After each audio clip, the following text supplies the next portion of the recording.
निहाल के फरेब ने माहीन को अंदर से तोड़कर रख दिया है और माहीन की यह हालत उसके बाप और बहनों से देखी नहीं जा रही। नरमीन तो अपने आप को ही कसूरवार ठहरा रही है कि निहाल ने सिर्फ उसे बदला लेने के लिए उसकी सीधी सादी मासूम बहन की जिंदगी खराब कर दी। अब हमायूं नरमीन से कहेगा कि नरमीन माहीन को इस सारी सिचुएशन से निकालने के लिए निहाल से आज़ादी दिलवाती जाए ताकि वो अपनी ज़िंदगी में आगे बढ़ सके। लेकिन नरमीन हमायूं से कहेगी कि अभी तक माहीन की ज़हनी हालत इस लायक नहीं है कि उससे डिवोर्स की बात की जाए जब तक वो स्टेबल नहीं हो जाती।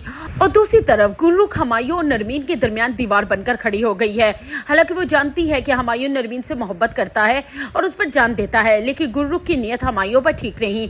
वो यही चाहती है कि नरमीन से दूर हो जाए, उसे बल्कि छोड़ दे और उससे शादी कर ले। इसीलिए वो बहाने बहाने से हमायूं को अपने घर बुला लेती है और उसे यही कहती है कि वो अपने जैसा कोई इंसान ढूंढे जिससे वो शादी कर सके, क्योंकि जो खूबियां उसके अंदर है उसे अपने हमसफर में वैसी ही चाहिए।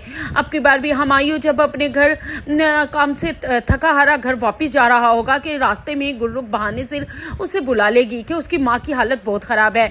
और जैसे हमायूं वहाँ पहुँचेगा तो गुर्रुख को नॉर्मल देखकर परेशान हो जाएगा।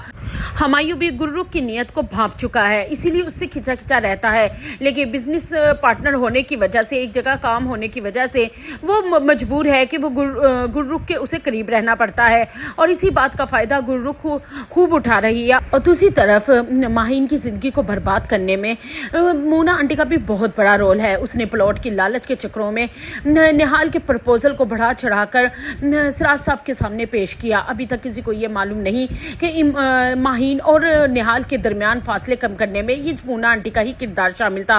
और आज जो माहीन की ज़िंदगी बर्बाद हुई है उसमें कहीं ज़्यादा हाथ मोना आंटी का ही है, क्योंकि इसने एक लालच के तहत इस भोली भाली लड़की की ज़िंदगी को बर्बाद कर दिया, क्योंकि वो भी जानती थी कि निहाल इतना शरीफ नहीं है जितना वो नज़र आ रहा है।